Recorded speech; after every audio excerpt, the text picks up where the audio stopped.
Welcome back, ladies and gentlemen, to Myth and Meaning.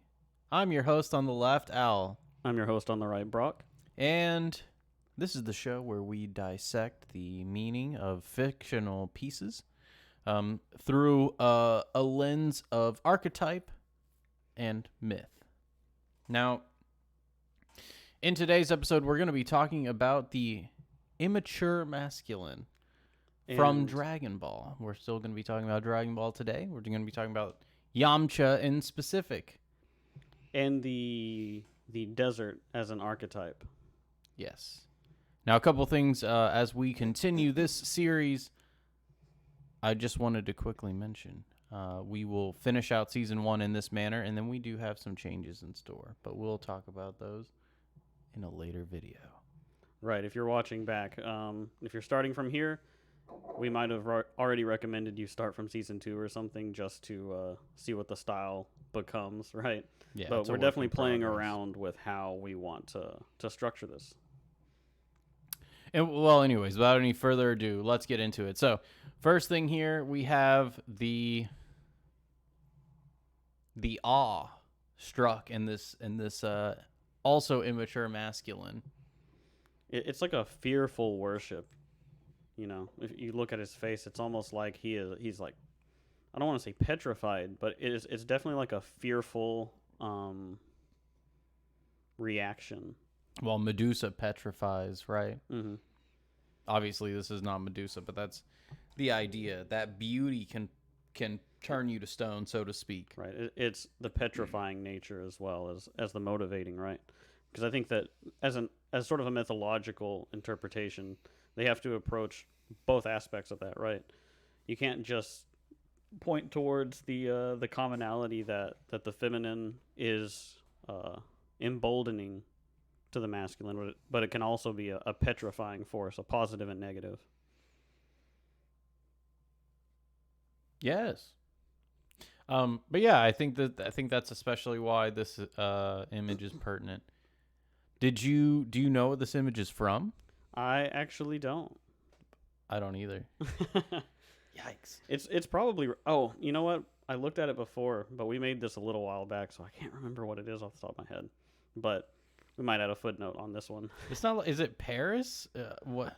No, I'm gonna pull it up. It's not Paris. It is. It is somewhat relevant to the theming of what we're talking about as well. Fair. All right, let's go ahead and continue.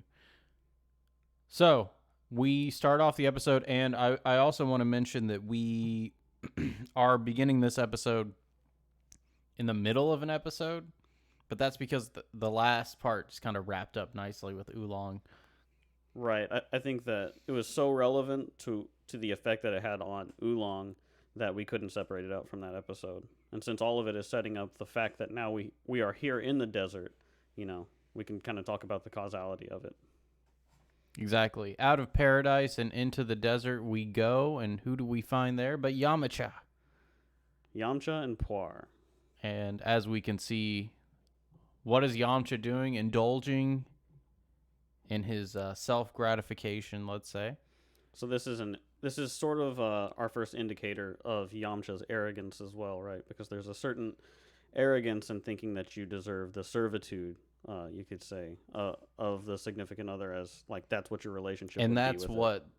that's part of what it means for that relationship. Right. His conceptual, and by that I mean his conceptualization of relationships is the female is subservient to the male. Right. That's why Pu-erh is named Pu-erh, because it's named after a tea, right? So Pu-erh's the first thing we see is Pu-erh serving tea, right? Well, Oolong's also named after a tea. Mm-hmm. Hmm. So I think that's a little bit interesting whenever we're going to have a conversation at the end of this episode about how this all relates back to Oolong. True. But let's first talk about the desert. So why are we in the desert, Brock? We are now outside of the garden, and we are without meaning. The desert is sort of a transitory place in, you know, biblical stories, right? You can think of the moving into the desert in the Exodus stories, where it's almost a resetting, right? It's kind of a reflection of that flood myth too, where it's like you need to clear everything out and then start from scratch. And so this is a place of meaninglessness, the place where you haven't built what you need. You're without your sustenance. Right. Both, and it is a physical manifestation of the lack of spiritual sustenance, and that's Right. what Yamcha lacks here. Obviously, he's fine, like he's healthy, but the spiritual substance is lacking. As would I say the spirit of the young man in the top left. Right. It's that the indulgence is not going to give him the imagined sustenance that he thinks he can get from it, right? Yes, and I do want to say it's not as if Yamcha's like treating Pu-erh as his wife, so to speak. It is, and we've kind of talked about this. Actually, we haven't on Myth and Meaning. So let's talk about Pu-erh, because Right. we've talked about the desert that is Pu-erh. So we talked about the desert. In this, Pu-erh is a compartmentalization of the lack of development that Yamcha has for his feminine spirit. Right. So this, I guess we can kind of address a bit of how this is very similar to Oolong because Pu-erh exists here as a manifestation of the disintegrated Eros. Which allows and actually sustains the mode of being that both Bluma and Yamcha adopt here. So Yamcha's adoption of his toxic relationship with the female and Bluma's toxic relationship with the male. If you notice, both the simp nature and the in Pu-erh's nature, I don't know, what would I call it? Subservience or Right. obedience. Well, yeah, sort of a manifestation of the claim on the significant other, or the claim on the opposite gender, rather than the Not right reverence that it should be given. not as much of a meme, but both Yeah. of those things, right, are representative. It's interesting they're both named after teas. But so Yamcha is in the desert because this is, you know, I say the lack of integration of the Eros. Also, it's the opposite of the animus disintegration that Oolong seems to represent for Bulma. This is the anima disintegration uh, that that basically Yamcha has to carry with himself because he is not fully integrated, right? And this is a perfect mirror for Bulma's situation. Yeah, and also Pu-erh is sustaining him here. And so that's and that's why we're leading into the desert from that happening with Bulma, and especially with the losing of her capsules, right? Right. But I think we've talked about that Yeah. enough. We've gone back to that enough. So now, here, I brought this up because it's the reason he's in the desert. He's why he's able to stay in the desert is his flaw, the arrogance of Yamcha. Right. We see him as a bandit because he believes that he deserves the things that he's not earned, right?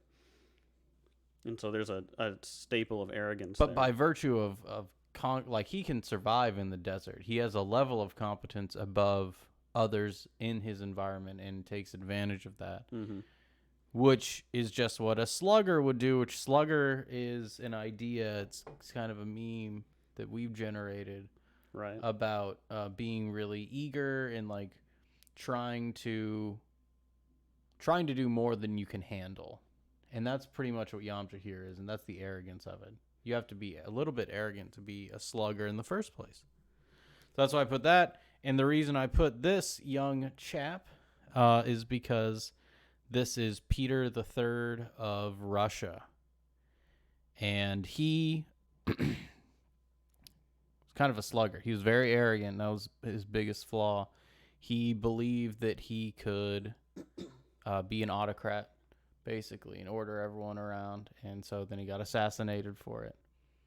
So I just wanted to put an example of that fatal flaw of arrogance that can lead to that downfall. And now Yamcha here.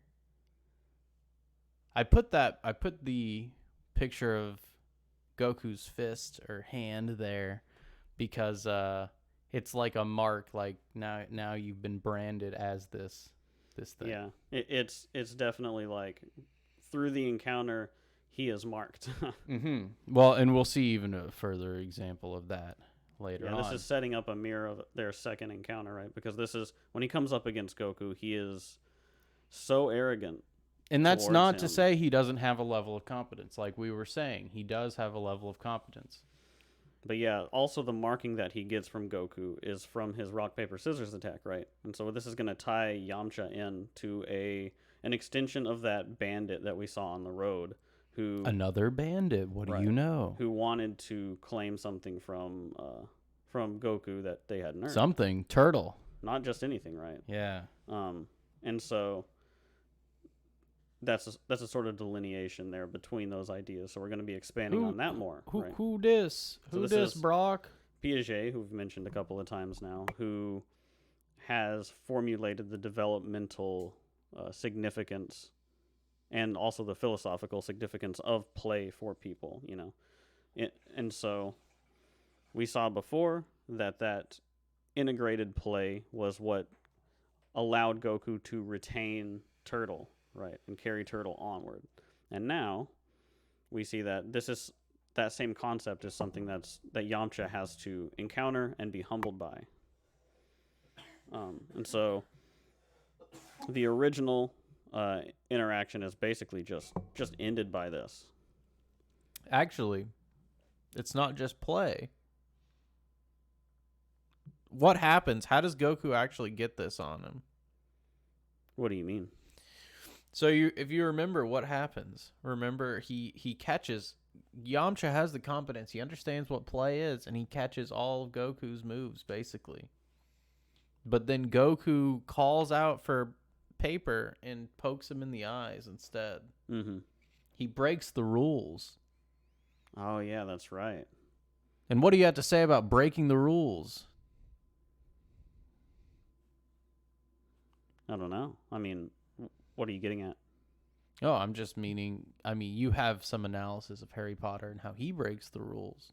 Oh yeah. Well, I mean, that's the ability to break the rules. Well, right? the understanding to transcend the hierarchy. Yeah, the understanding of what goes beyond the established game, right? The game beyond the game, so to speak. You know, the going outside of one hierarchy of rules for a greater hierarchy of rules, you could say.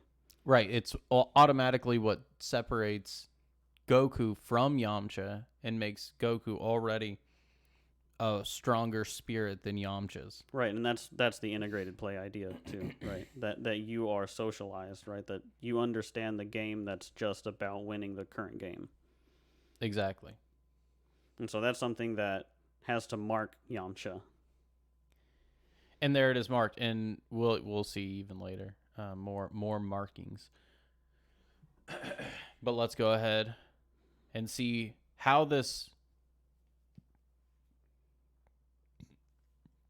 we get to this point. So Goku and Yamcha are fighting. Bluma is knocked out taking a nap here. And I wanted to mention how this connects with Sleeping Beauty because Bluma's has to be, and this is a reoccurring thing. This is the first instance we see.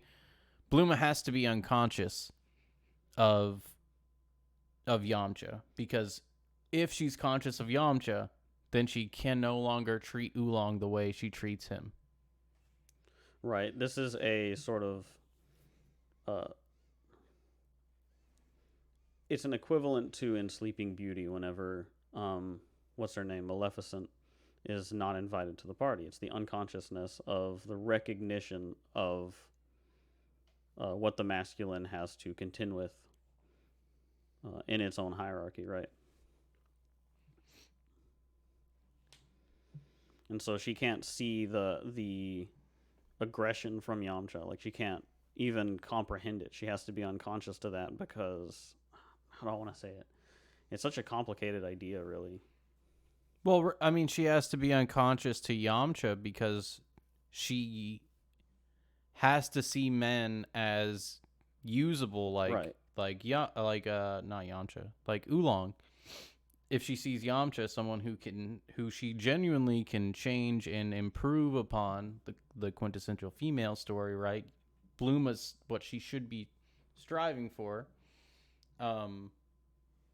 If she sees that, then she's created a judge of how she should treat all men, and obviously Oolong, she's not treating that way. Right. She needs to come into contact with someone that she can't treat. But like that's Oolong, exactly to be what forced we see. to confront that fact.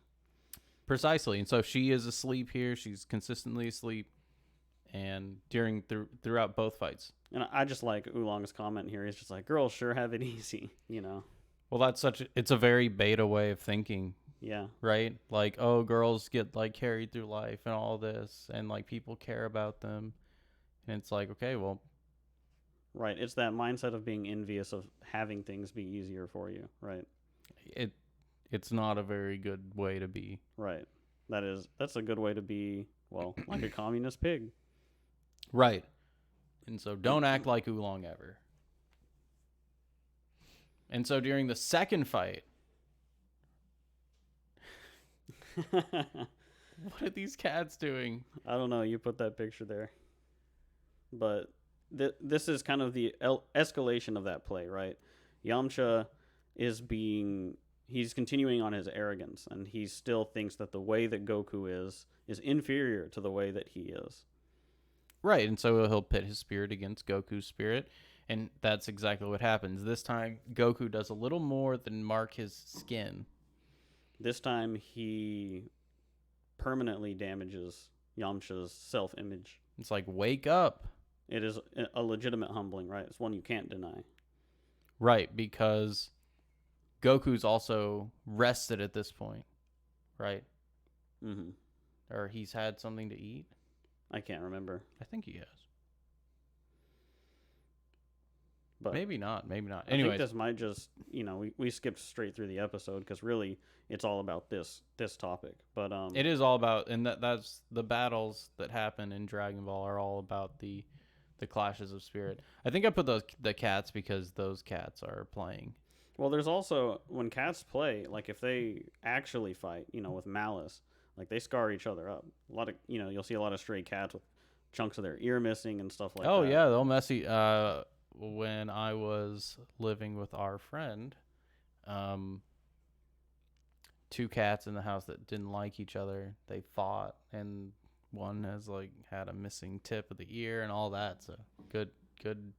One had like a scratch down the nose. But yeah, I mean, this is kind of that, right? Where it's like, that's probably that. I mean, that happens because of a lack of socialization for one of the cats, right? It's like the dominance dispute that comes up, and then the resolution of it. I mean, that's something that marks you, right? On that archetypal level, but also in spirit, it is something that sometimes you have to be forced to be humble. Right, and it takes his self-image down a couple pegs, which is the idea. It's a humbling, and it's a physical manifestation of a humbling. Right, and that's also to say that because Yamcha, ultimately, his main goal is he wants to have a girlfriend. That's like his main wish. It's what he says at the beginning of the episode, right? He's just talking to himself. Oh, I wish and then here, by rejecting the wisdom in the way that Goku is, he's actually making it harder on himself now to get that, because he is physically, the struggle is taken from him physically now. As you could say, remaining in this mindset, maybe you'll age and you will, over time be less appealing by resisting, the right way to be. And how is the right way to be? Is it by disintegrating yourself, Rasta Jung style? So Jung's back. It's my boy, because this is the real anima-animus sort of dichotomy here, where the girl with the disintegrated animus and the boy with the disintegrated anima here with those representations. And you can see that they recognize each other. I wanted to talk about this just a little bit because Oolong recognizes Pu-erh from school, and then Pu-erh says that Oolong was kicked out of school, right? Kicked out of their school that they went to together for stealing I think a female teacher's panties, or stealing a female student's panties, right? I think it was a teacher. So I really like that idea because it's sort of I have this basically not really even a theory, but I just see it as like the actions that happen in the first few episodes manifest Oolong into the world, right? And so you could say the stealing of Bulma's panties, and then her recognition of that, and then her wanting to continue on that path anyway, is what manifests him, right? And so the school is like where they were in their minds before they manifested out into the world, right? So you can see the causality there manifesting even in the way that they're talking about each Well, I other. think also they're in a school because it is a structure for juvenile people, let's Mm-hmm. say, and they're obviously not developed. Right. They're both small, short in stature, right? Yeah, and they're both like childish, you could say. Mm-hmm. I would say. Um and so I think that both goes that goes into why they're in school. And obviously the disintegrated, masculine, immature boy spirit rebels in school. And the other one doesn't. Mm-hmm. That kind of explains, I think, why Oolong's kicked out, Pu-erh is not. They still represent each of those things, and not to say Pu-erh can't be scheming and nasty, but the agreeableness The is way higher in yeah, Pu-erh. and that's that's a way for Toriyama to say that like the overly agreeable feminine is not It's not good either. it's not good. It's not going to serve you, right? Also, like tattle. Pu-erh didn't tattle, did I don't remember. I don't remember. Oh well. Um, but right, and that kind of brings us to the end of the episode where Yamcha is gonna fit in our show from now on, is he's gonna mirror Bluma, with his disintegrated feminine.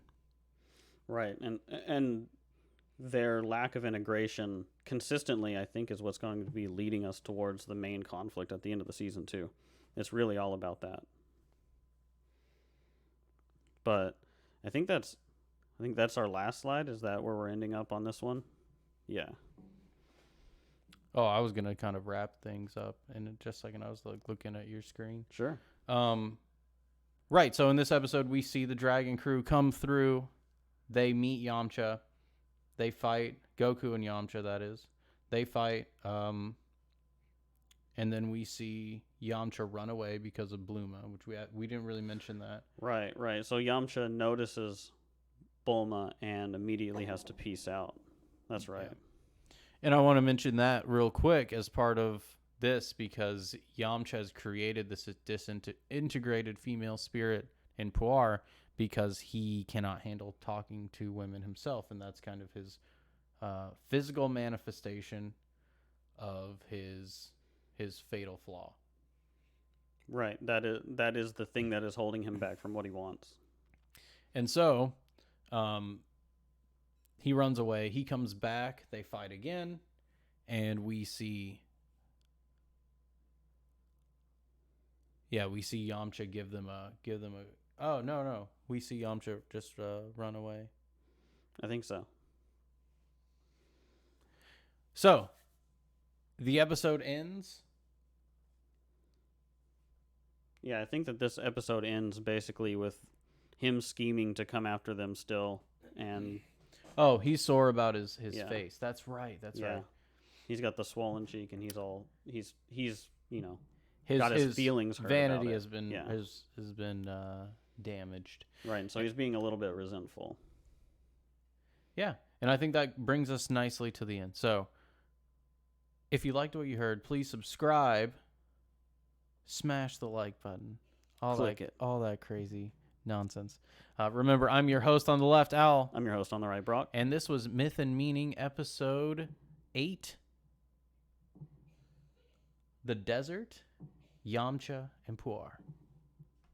We'll see you next time, guys.